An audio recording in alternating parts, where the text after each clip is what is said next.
everyone, it's Jen. Thanks for stopping by. Today we're going to be making this money holder as our project.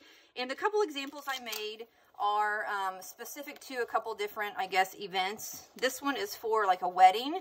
I used a monogram and then it holds cash and I inserted a little card in there. So that was this one. This one here would be for Christmas, obviously. Did a little holly and jolly. You could insert your money in there. So I figured there were just a few occasions still where people actually give cash, because most people give gift cards. So, you know, for like weddings, Christmas, kids' birthdays, maybe baby showers, something like that. So I did the wedding, Christmas, and now we're going to do like a kid's birthday theme. All right, so to start out with, you are going to need a piece for the main body of your project. This is 7 by 7 1/4. And then we're going to use these mats, and I'll go over these when we get to that part. All right, on the 7 1/4 inch side, you're going to score it 1/2 inch, and at 6 3/4. So then we're going to turn it, and then we're going to score on the 7 inch side at 2 3/4 and 5 1/2. That's all the scoring that we need to do. I'm going to move this out of the way. Go ahead and burnish these score lines.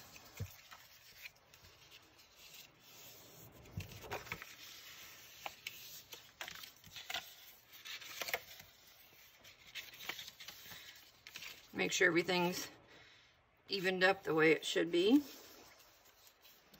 This side over here is a little off. Okay. So now what we're going to do is we have the smaller scored area. That's the flap that folds over. This is the back. This is the front. We are going to remove the side pieces over here of the top flap and the back. So we're going to go all the way down to the front part. Trim that off. I'm going to trim that off at a little bit of a miter when I get down here, just to prevent some of the bulk in the corner. So we're just at a slight angle, trim that off. So this is what we look like right now. This is what we have now. We're going to go ahead and apply our mats to the outside. These pieces should be 6 inches by 2 3/8. You have 2 of those. This piece should be 1 1/4 by 6 inches. Mine are 5 1/2 inches in length because I cut them incorrectly. I'm not going to recut paper because I don't want to waste it. So just if you'll notice on mine, my mat doesn't go to the edge of the project, which is fine. But if you wanted to actually make it more proportionate, where it's going to go cover more, then you would want to cut yours at 6 instead of 5 1/2 like I did. We're simply going to take some adhesive. I'm going to use my ATG adhesive. And since these two pieces are the same, it doesn't matter. Put them on the front, the back. I'm going to lay them down like this so we can make sure we get them all lined up the same way.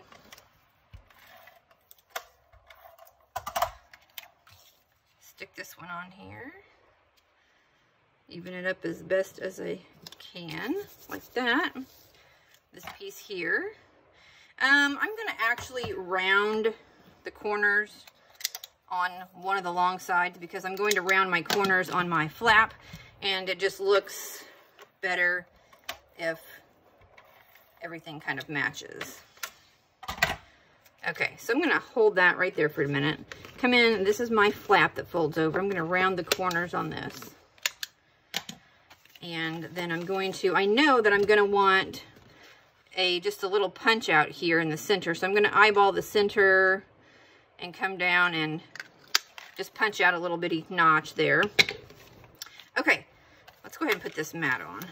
So we're going to go like this and match all that up and lay that down.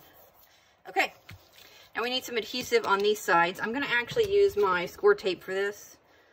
I want to make sure that it stays where it's supposed to, and the score tape is wonderful for that. All right, so we'll peel both of these off. And we'll just fold the flaps in match them up to our sides. Fold this in, match it up to our sides, and there is our little money holder. How cute, right? Okay, so on these guys here, I was going to use a belly band originally, and that's what I had made for this one. And then I thought, well, especially because this is a wedding gift, I would go ahead and monogram it with the initial of the couple. So that's why I did this one the way I did. And then this stamp set came with this cute little sentiment, and so I decided I would use that there.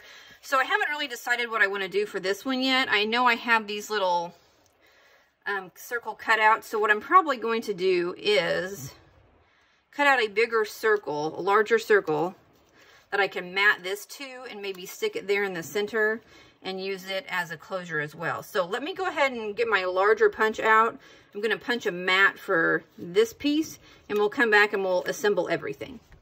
So to finish this off, I went and punched out a blue circle with my 1.5 inch punch.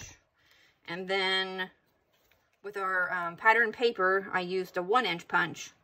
So now all we're going to do is put these together. I'm just going to lay some adhesive on this smaller piece and attach it right in the center of that circle. You could offset it a little bit if you wanted to look a little more quirky or something. And then I'm going to attach this to here. I'm going to attach this with some foam tape. And I'm going to do just, since it's a circle, it doesn't matter, like half, even if that much, just the top part of that circle, because this is going to be our closure.